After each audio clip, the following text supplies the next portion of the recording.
and welcome to this talk show on Consciousness Kriya. I am Smriti from Australia, and I have a few very consistent Kriya practitioners with me. I have Anjali from Melbourne, I have Swathi from Sydney, and Poulami also from Sydney. As Mohanji says, sacred is the path and the destination. Sacred is the practice and the practitioner. Sacred is the initiation. Sacred is the Kriya. With these beautiful words of Mohanji, I would like to begin asking our very consistent practitioners. I will start with Anjali. Anjali, just tell us, how did you come to know about Mohanji and Consciousness Kriya? Thank you for giving me this opportunity to speak on this platform. So my journey with Mohanji started in 2016 when I came across his blog. I found it really interesting and subscribed to it. But my real connection, that is the guru-disciple connection relationship, happened in 2019. I guess everything has a time, and maybe I was ready then. So it probably took me a few years when the actual connection happened. I've always been curious about Kundalini Yoga and Kriya Yoga, and but never had the option to explore. So my journey with Conscious Kriya started with the book Autobiography of a Yogi.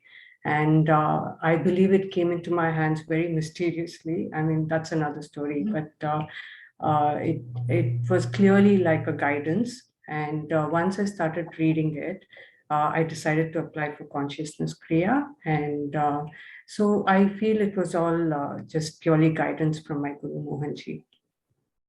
Wow, how amazing is that? Yeah, that connection is really pure. Swathi, how about you? How did you come to know about Mohanji and Consciousness Kriya?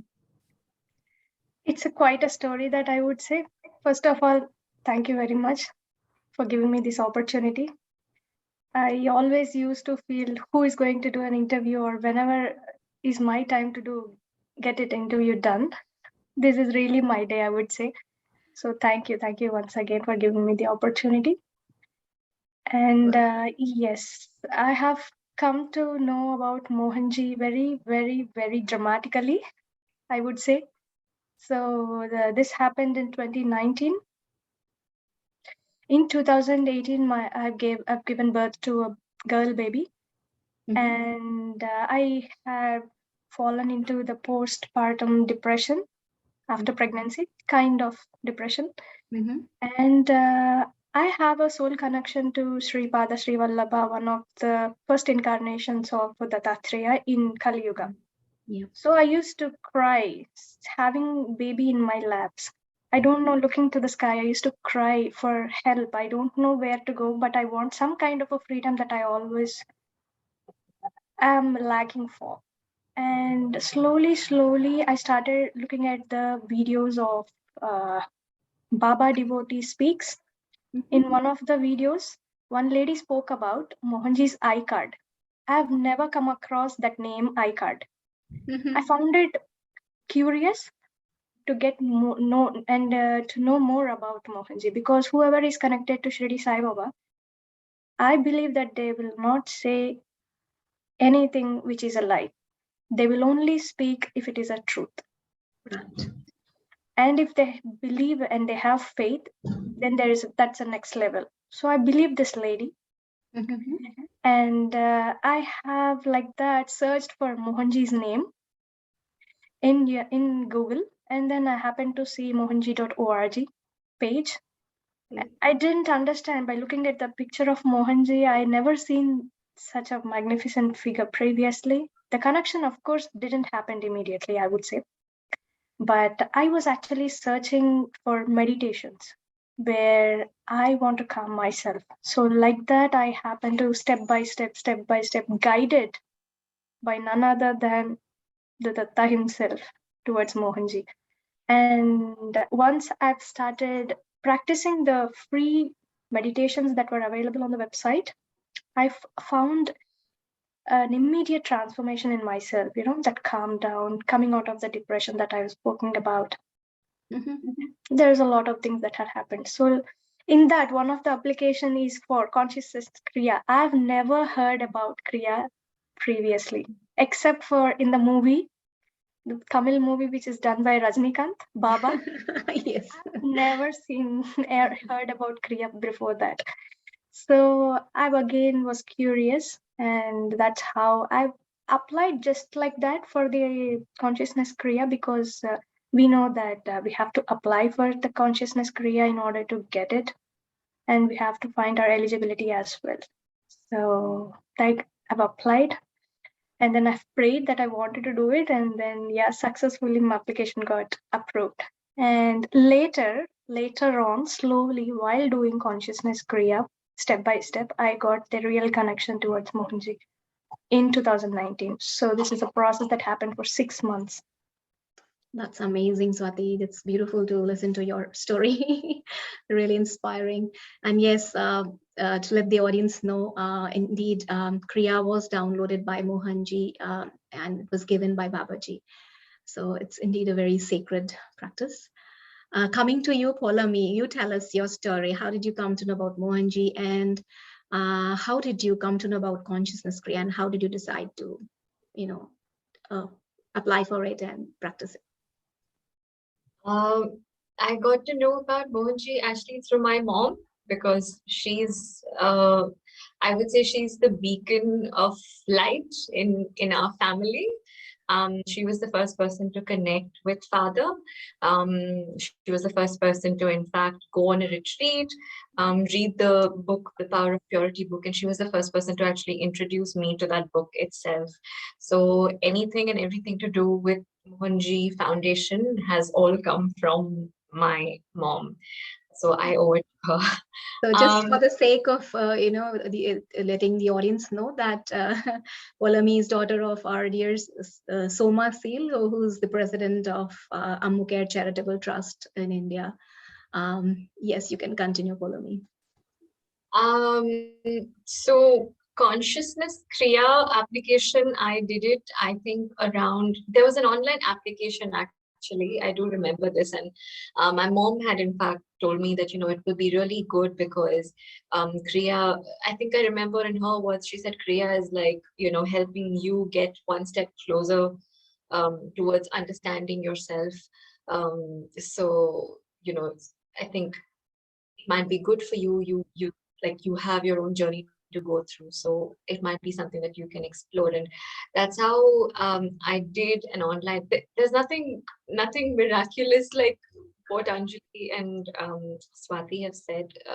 It was a very ordinary experience where I went online, I filled out an application, and I was just waiting, and I thought I would definitely get rejected because I didn't think I would be eligible for it, but it's all Father's grace and Baba's grace that I was accepted into the Kriya initiation process, and I was lucky enough to go and get the initiation from Father itself in Shirdi, and then be blessed by him to carry on. So yeah. Really beautiful. So we have people from all backgrounds, like someone who's casually applied for Kriya and someone who's trying for a guru. It's really beautiful. Coming to you, Anjali, and moving on, I would first like to know what is exactly Consciousness Kriya? In simple terms, I think Conscious Kriya is a path to liberation. It is a powerful technique that helps a seeker to lead a life of liberated existence, which is a life of freedom, complete freedom from mind and its patterns.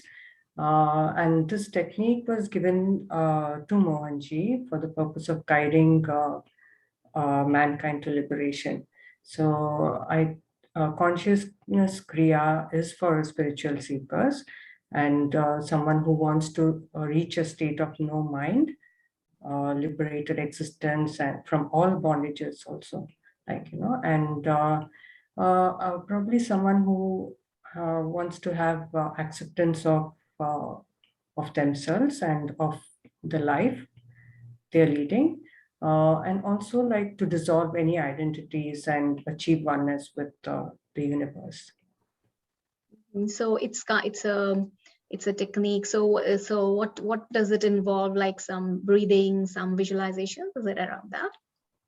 Yeah, it does involve it does involve breathing techniques and visualization, and also a few vows which you read, and you follow those vows in your daily life. Yeah, so I think it's Kriya is, apart from being a technique, it's also a lifestyle. Yeah, it is a You feel it. lifestyle. Yeah. Yeah. Okay, and Swathi, are there any restrictions when you become a Kriya practitioner? Do you think there are any restrictions to it, like you cannot do any other meditations or any other mantra chanting, or are there any restrictions regarding the food you eat or any kind of dietary restrictions? Can you tell us something Sure, about that? sure. I would like to share that along with my experience as well. Mhm. So coming to the restrictions doing any other meditation or chanting part, there are no restrictions actually. Mhm. You can do Kriya, and then you can also do whatever chanting you're previously doing or you wanted to do, and you can club it along with Kriya as well, if I would say. Mhm. It will give you benefits in a long run when there is a consistent practice. And coming to the dietary restrictions, yes, there is a restriction that we have to follow vegetarian diet, if possible vegan. Vegan in the sense we shouldn't take any animal based products, and we have to live that lifestyle. As Anjali said, in one of the vows or in the lifestyle that we are following, we have to have this ahimsa attitude in our thoughts, mind, and action. So that is one of the things that even in diet we have to follow. So that comes to, if you are a non-vegetarian and still you have applied for Consciousness Kriya and it got selected, then that means that is the first step that you at least start retracting slowly, one by one step towards vegetarian, and then if possible vegan, because suddenly some people cannot let go of what they are eating or maybe interested in to eat. Yeah. But here I would say I am a vegetarian since my childhood, and over a period of time I have developed interest and finding deliciousness in eating eggs. So I was like egg kind of a person. But while after doing Kriya for a few months, slowly, this part slowly dropped off. I have started feeling content. So over a period of 1 month or over a period of 3 months, when there is a consistent practice in this consciousness Kriya, each and everything that you are is naturally dropping away. You are developing this contentness without knowing, without putting any intentions to, but still you are happening. And that is one part I would say from my experience. I've dropped off naturally without restricting myself or suppressing my feelings. There is a third aspect in this. Following diet will change your meditation. So one day if I eat any spicy food or any of such kind of a food, and if I sit for meditation the other day in the morning, early in the morning, my thoughts will be running like crazy. I can't just calm down. I feel very restless while doing Kriya. And coming to this eating staple food, if I eat any processed food or staple food, my mind becomes very lethargic. I don't even feel like doing Kriya in any way for that whole day.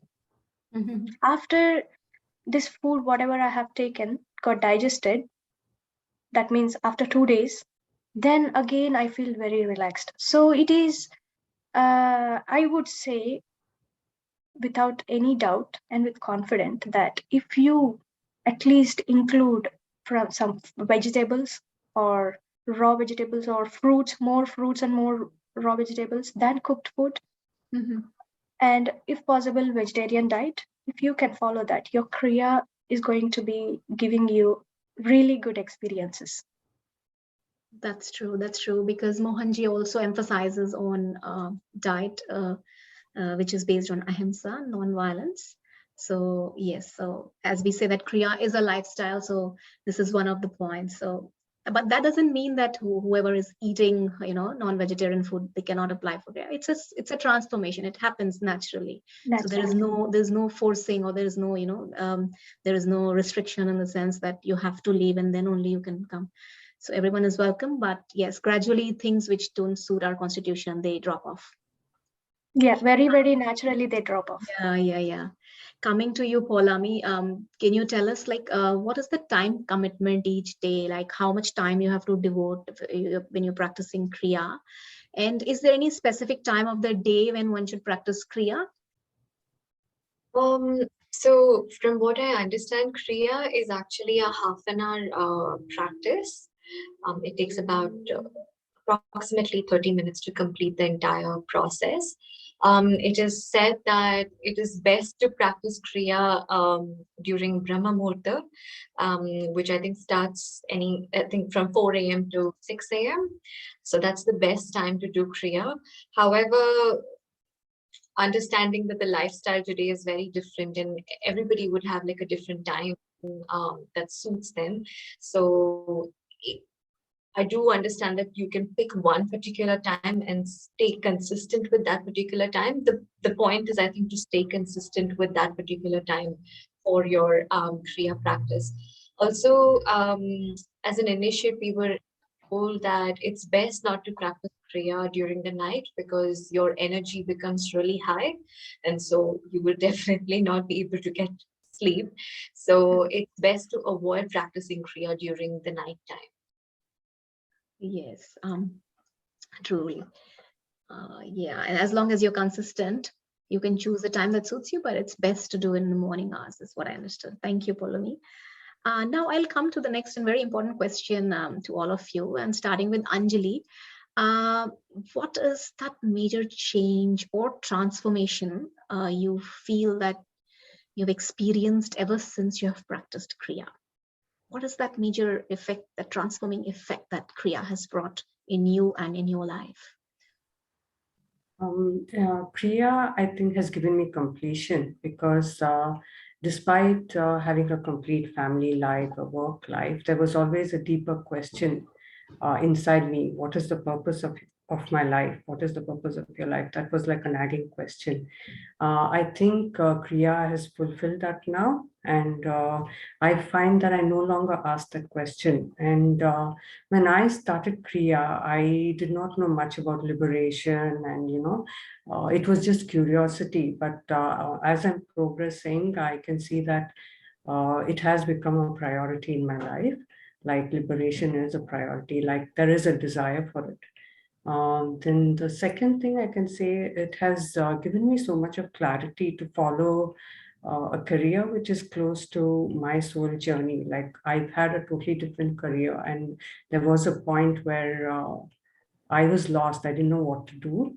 So I think I've got that clarity now, and that's really kind of helped me in that path. So, and I think all this is because I'm more connected to myself because of doing Kriya every day. I can see that there is more awareness, and I live more in the present moment. There's more acceptance and selflessness. And I can see that I'm also connected to my Guru more because of Kriya. So yeah, these are some things. That's very beautiful, Anjali. Swati, if you want to take a break, you can. Then I can carry on with Poulami in the meantime. You can turn off your video if that's okay. Poulami, yeah, okay. Now you tell us what has been the major transformation in your life ever since you've started your practice. At the time when I started practicing Kriya, I did not know why I was doing it. I think I said earlier, I was just doing it because I'd seen my mom go through a lot of changes in her own life. She was turning into this beautiful, compassionate. She was always a very compassionate person, but I think she was it's like coming off age. So I think um, I felt like she was that inspiration for me, but I didn't have like any agenda. At the time when I was starting. I did have a question in my mind, though, that there is obviously a reason why I'm born to such parents. Both my parents, um, they have chosen to take spirituality as a part of their life. They have integrated it into their life. So there has to be a reason why I'm born to them. There has to be a reason why Mohanji has come into our life, but I didn't know why. But I think doing Kriya consistently every day has helped me realize that I need to, I think, start my spiritual journey. And like Anjali B said, that, liberation was not her priority. It's the same for me.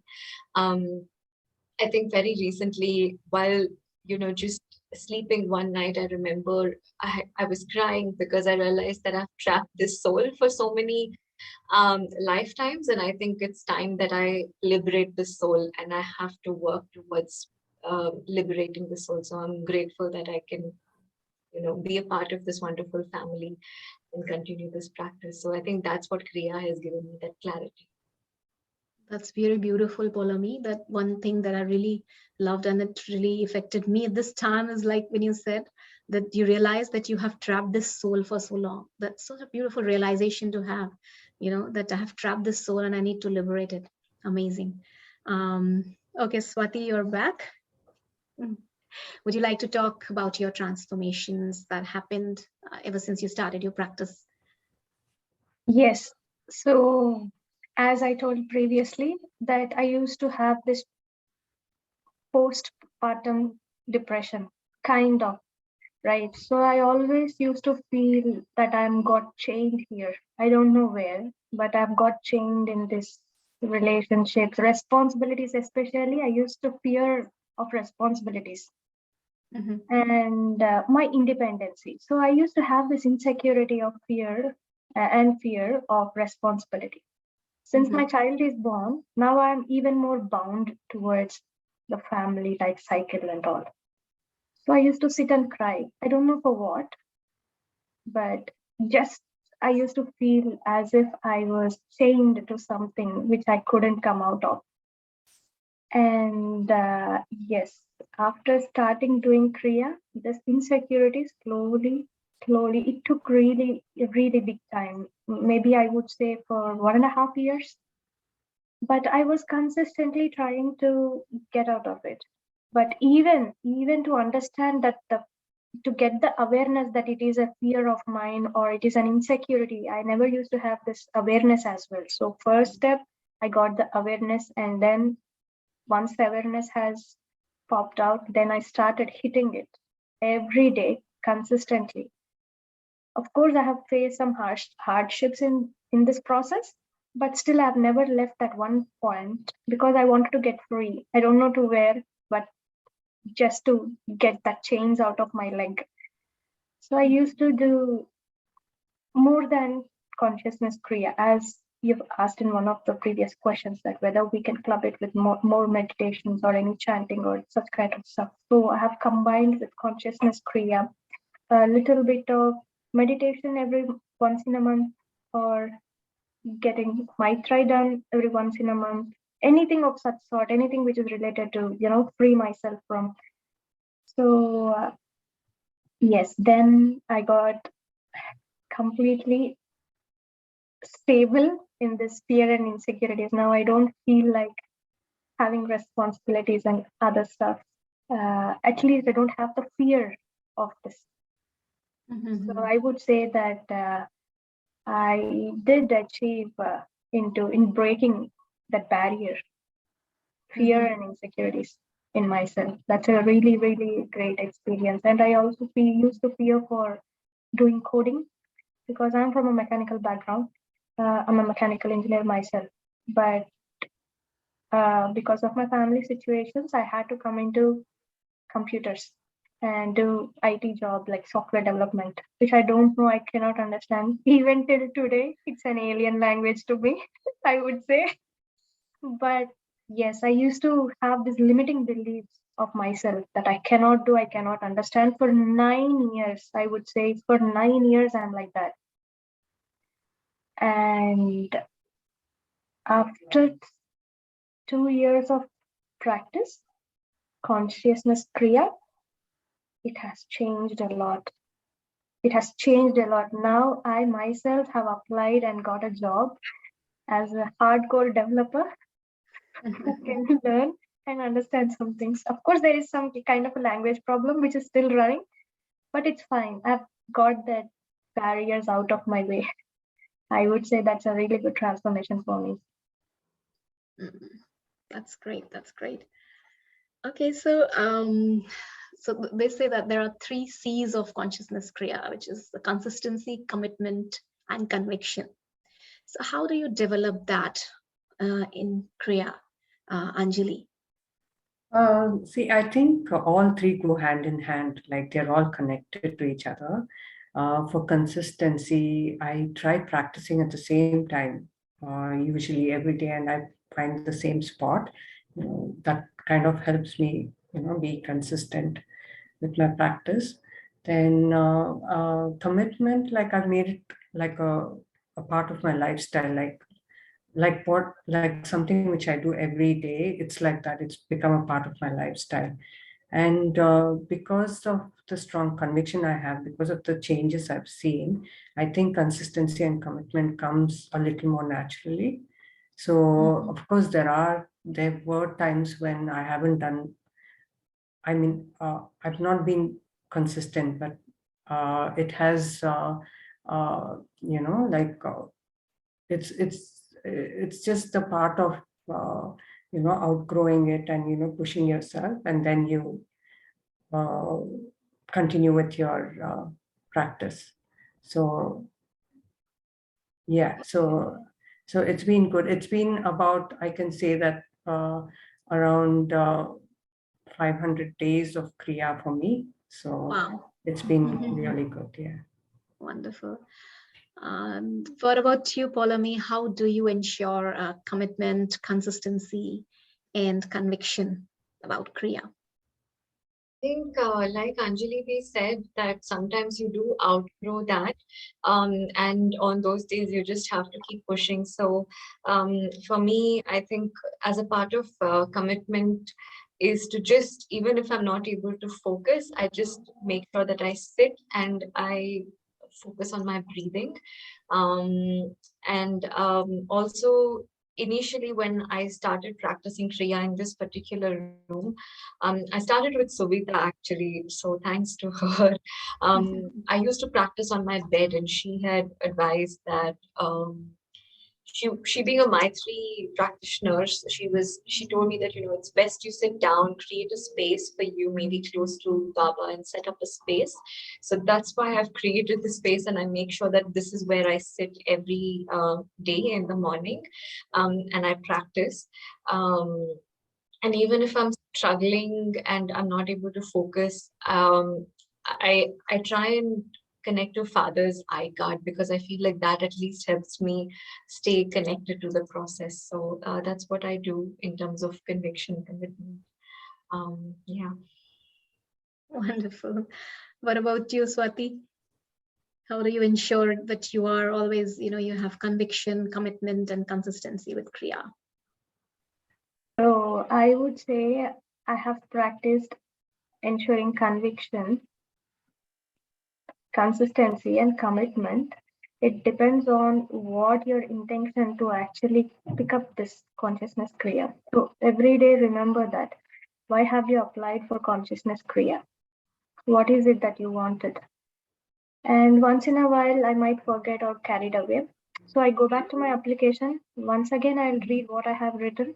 If there are any changes, I would drop that question, but still I would go back and read once again for what reason I have applied for Consciousness Kriya. So that helped me coming back and, get this consistency or conviction as well.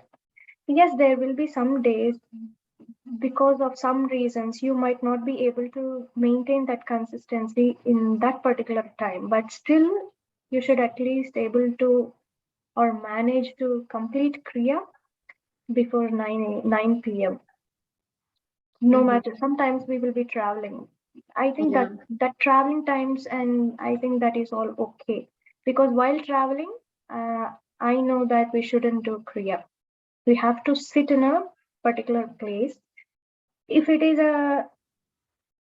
the same space as Poulami said, it would be great. So yes, I have also developed this attitude of sitting in a similar same space every day. But I also got this habit of lighting a diya every day and then offering prasad from my mother. She is a ritualistic person, and we are from a ritualistic Hindu background, and that's why I got that. Otherwise, I wouldn't have, I would say. So she helped me in that process as well. So whenever I sit, I lit diya, and when I invoke Mohanji, I believe, even though if I feel or if I don't feel, doesn't matter, but I believe when we sit for Kriya, the masters will come. Will come to your space. So when they come, I feel like I should offer some fruit to them, something or the other. So I offer a small glass of water and some fruit every day. And once my Kriya is completed, I will also do Aarti. It is only because of my satisfaction, soul satisfaction. It's not at all necessary, but it's my soul satisfaction. So there are some beliefs that I believe. So lighting a diya is like a doorway for the masters to connect to you. So it is like a doorway. So when you lit a diya and just a diya is also enough. You don't even need any idols or any as such. Just a diya is more than enough, I would say. It will give you a bigger experience or more bigger connection towards what you're doing. So that's how I brought in. Yeah, so along with Kriya, whatever you do is very individualistic. Kriya in itself is a technique which is not bound by any other ritual per se, and yes, it's very, very universal. It's for everyone. It's beyond any beyond any binding.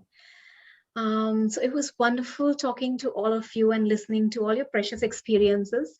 My pleasure having you all on this talk show called Voices of Kriya Yogis. Thank you very much for your time. Thanks once again. I would like to say one last. Yeah, sure. Go ahead. If at all, everyone can say. So I would like whoever is listening to this video, I would like them to at least apply for or at least get to know about what Consciousness Kriya is through any books or any medium, just get to know, because the Consciousness Kriya is something that only can be passed on through gurus or teachers who got initiated into it. And not everybody can give Kriya. Only the initiated ones can give. Yes. And there are certain rules and vows that Kriya Yogis should follow in their lifestyle. And one of them is speaking truth and living the truth. So whoever is doing Kriya, I believe that they will say the truth. And at least give a try. And this is not something that you do or you want it in a spiritualistic way. This is not that kind of a thing. As previously one of the participants told, that it is just connecting to yourself, one step connecting towards you is what Consciousness Kriya will actually give you an experience in. Knowing yourself more. True. So yeah, true. And it brings that alignment within yourself. So it's a beautiful technique. And if you wish to apply for Consciousness Kriya, visit www.mohanji.org, and in there there's one tab for Consciousness Kriya, and there's this application form which you can fill, and you can definitely apply and become a Kriya Yogi. It's worth trying. Okay, thank you once again to all the participants, Anjali, Poulami, Swathi, for being here. Thank you, Smriti. Thank you. Thank you, Smriti. Thank you, pleasure is mine. you. Thank you. Everyone.